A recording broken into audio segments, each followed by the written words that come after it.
प्रसार भारती अभिलेखागार की प्रस्तुति सदाबहार सुनहरे दौर का अनमोल खजाना। बहनों और भाइयों, मेरे देशवासी बहनों और भाइयों, साथी नागरिकों, बहनों और भाइयों, बहनों भाइयों और मेरे देश के प्यारे बच्चों, संग्रहालय के गलियारों से एक कहानी।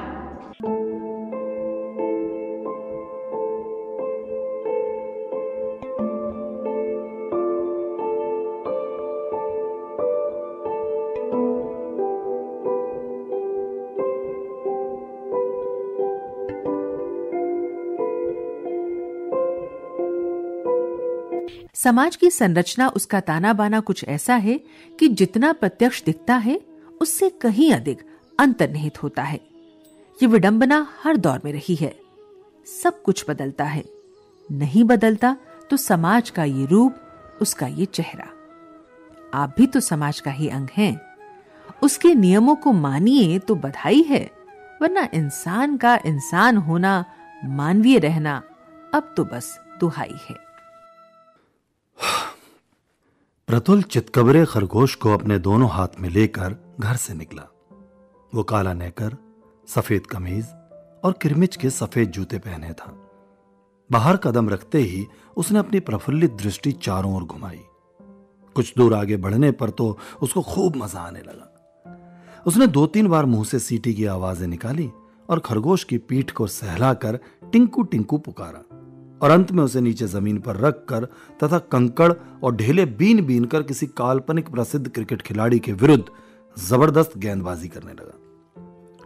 खरगोश हरी घास पर तेजी से दौड़ने लगा। आकाश नीला और खुशनुमा था।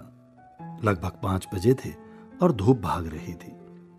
उस बस्ती में दिन भर के सन्नाटे के बाद अब चहल पहल दिखाई दे रही थी।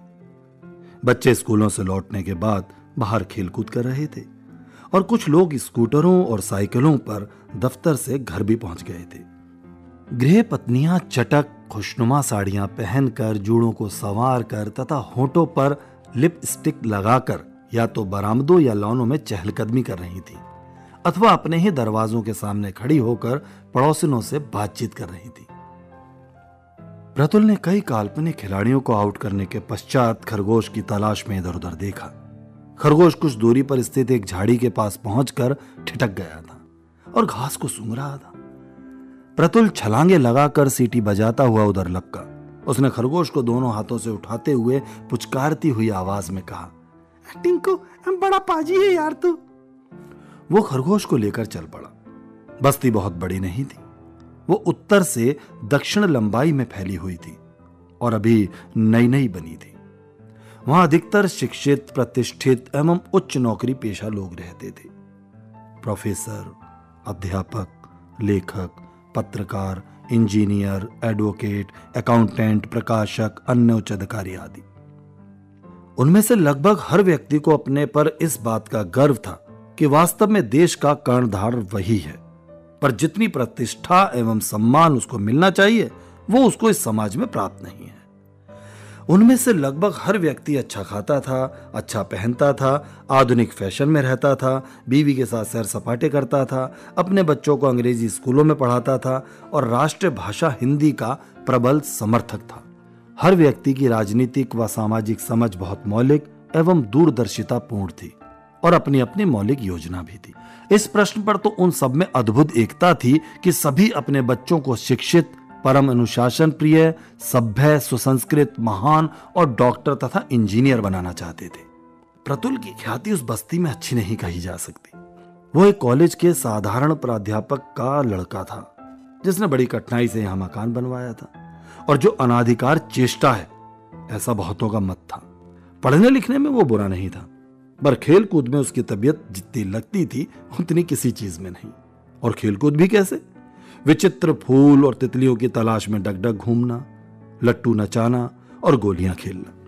उसको खास तौर पर पशु पक्षियों और भिखमंगों से बहुत प्यार था। वो माँ बाप का इकलौता लड़का था, पर उसके शौकों से वो बहुत परेशान थे।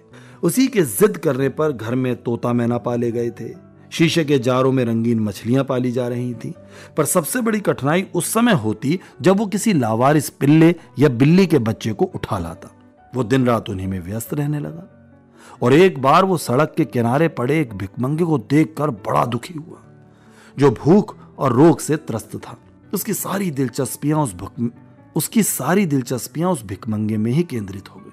जब वो फुर्सत होती उसके पास पहुंच जाता, घर से उसके लिए खाना ले जाता, उसको खिलाता, उसे पानी पिलाता, अपने पैसे से उसके लिए कुछ खरीद देता। उसके माँ बाप को बड़ी चिंता हुई और उन्होंने चुपके से उस भिखमंगे को अस्पताल भिजवा दिया। दूसरे दिन जब प्रतुल ने भिखमंगे को वहां नहीं देखा तो वो अत्यधिक उदास हो गया और कई दिनों तक उदास रहा। उसमें संग्रह वृत्ति भी जबरदस्त थी और उसके पास इस समय 20 फाउंटेन पेन, 59 पेंसिलें, अनगिनत रबर, लट्टू, फूल आदि थे। ये खरगोश भी वो अपने ननिहाल से जिद करके लाया था और उसको प्राणों से भी अधिक प्यार करता था। पर इन्हीं आदतों की वजह से बस्ती के लोग उससे नाराज रहते थे और उसके साथ अपने बच्चों को खेलने से मना करते थे। क्या सभ्य लड़कों की यही लक्षण है? ना कोई अनुशासन और ना कोई शिष्टाचार। प्रतुल उस बस्ती के किनारे से होकर जा रहा था। बस्ती के खत्म होने पर एक पार्क पड़ता था जिसके सामने बड़ी कोठी थी। कोठी के बड़े फाटक पर एक चौकीदार खड़ा रहता था। वो कोठी शहर के बहुत बड़े रईस रामलाल की थी, जिसके शहर में कई मकान थे। उनका एक कारखाना भी चलता था। वो बहुत प्रभावशाली व्यक्ति थे और उनके पास कई कारें और अनगिनत नौकर चाकर थे। यह पार्क प्रतुल के लिए विचित्र कुतूहल एवं आकर्षण का स्थान बन गया था। पिछले दिन उसने वहां एक अत्यंत खूबसूरत और प्यारी सी बच्ची को देखा था, जो एक चपरासी के साथ वहां टहलने आई थी। वो लड़की बार बार उसके खरगोश को लालच भरी दृष्टि से देखा करती थी। प्रतुल उसकी ओर ललचाने के लिए बार बार खरगोश को उसके पास ले गया था। प्रतुल उस लड़की को और भी ललचाना चाहता था। इससे उसको अपने प्यारे खरगोश पर गर्व होता था। जब प्रतुल पार्क में पहुंचा तो लड़की वहां पहले से मौजूद थी और आज लड़की के साथ एक गोरी अधेड़ स्त्री थी जो कीमती साड़ी पहने थी।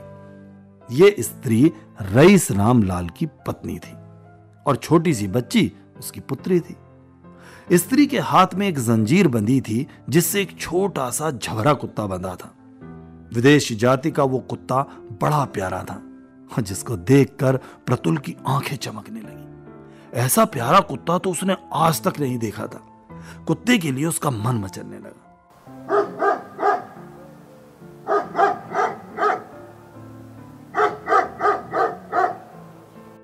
प्रतुल जब उस लड़की के पास पहुंचा तो उसकी मां ने उसे अपने पास बुलाया। प्रतुल सशंक दृष्टि से उसको देखता हुआ उसके पास पहुंचा। यह खरगोश कहां से मिला लड़के? स्त्री ने पूछा। मैं अपने मामा के यहां से लाया हूं जी, अब वो पटना में रहते हैं। खरगोश मुझे दे सकते हो? क्यों? प्रतुल तन गया। यह खरगोश बहुत प्यारा है और मेरी बेबी को बहुत पसंद है। तुम जितना रुपया कहोगे उतना दूंगी। 50 रुपए में तुम्हें दे सकती हूं। अब नहीं, मुझे रुपए नहीं चाहिए। फिर तुम्हें क्या चाहिए? जो तुम कहो। ये खरगोश मेरी लड़की को बहुत पसंद है। मुझे ये कुत्ता दे दीजिए। स्त्री गंभीर हो गई और रुखाई से उसको देखने लगी।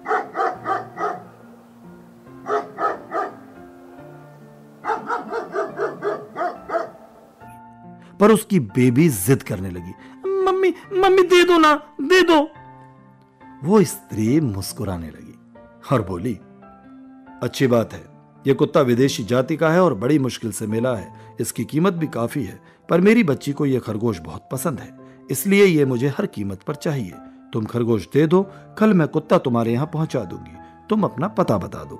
कुत्ते के लालच में प्रतुल ने खरगोश को दे दिया। वो बड़ा खुश था। कितना प्यारा कुत्ता है। जब घर चला तो उसका हृदय गेंद की तरह उछल रहा था। वो कल्पना में योजनाएं बनाने लगा कि कुत्ते को वो कितने आराम से रखेगा। और दूसरे दिन शाम के धुंधलके में कुत्ता उसके यहां पहुंचा दिया गया। कुत्ता लेकर रामलाल की स्त्री स्वयं आई थी। कुत्ता कार में चढ़कर आया था। उसके साथ बहुत सामान था। एक बक्सा, खाने पीने के कई बर्तन, कपड़े, रुमाल, साबुन, पाउडर। प्रतुल की खुशी का ठिकाना नहीं था। वो कभी बाहर जाता और कभी भीतर। प्रतुल के पिताजी आश्चर्यचकित थे कि ये क्या बवाल है। फिर भी वो गदगद थे कि इतने बड़े आदमी की स्त्री स्वयं उनके यहां आई है। वो किसी से कहलवा सकती थी या यहां से कोई भी जाकर ला सकता था। पर बड़े बड़े आदमियों की बातें भी बड़ी होती हैं। यही नहीं, सारी बस्ती में तहलका मच गया और कुछ बड़े लोगों और बच्चों की भीड़ भी इकट्ठा हो गई। जो सुनता वही अचंभे से सिर हिलाता। कुछ लोगों ने तो यहां तक कहा कि अब प्रतुल के पिता का भाग्य बदलने वाला है। दूसरे दिन सवेरे से ही प्रतुल के घर में एक अजीब दृश्य उपस्थित हो गया। लोग उसको तथा उसके माँ बाप को बधाई देने आने लगे। पहले कुछ औरतें आईं, फिर तो आने वालों का तांता लग गया। प्रोफेसर, लेखक, पत्रकार, इंजीनियर, सभी। पहले लोग बधाई देते, फिर कुत्ते को देखकर उसकी प्रशंसा करते। What a lovely dog, how beautiful.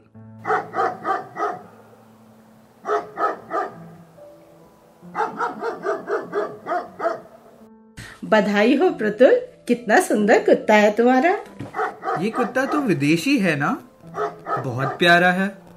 बहुत बहुत मुबारक हो प्रतुल, इस बार तो बहुत ही प्यारा कुत्ता लाए हो। मैंने तो ऐसा कुत्ता पहले कभी देखा ही नहीं। तुम्हारा कुत्ता तो बहुत अच्छा है, कहाँ से लाए यार? अरे वाह प्रतुल, तुम्हारा कुत्ता तो बड़ा ही प्यारा है। How cute. अरे भाई, ऐसा प्यारा कुत्ता तो मैंने नहीं देखा। अरे बड़प्पन देखिए, खुद यहाँ पहुंचाने आई है। अरे भाई, आपका लड़का भी बड़ा होनहार है। अरे मैं तो पहले से ही जानता था। कुत्ता तो बहुत प्यारा है, पर वो खरगोश भी बहुत प्यारा है, वो कहाँ है?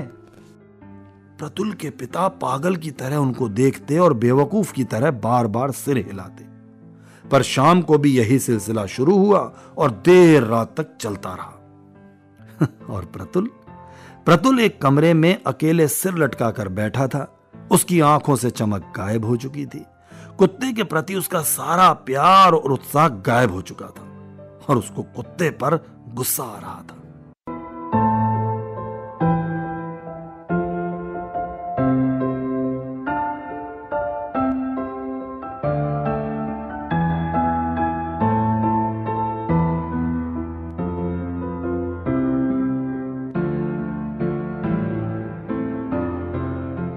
एक कहानी के अंतर्गत अभी आपने सुनी कहानी बधाई।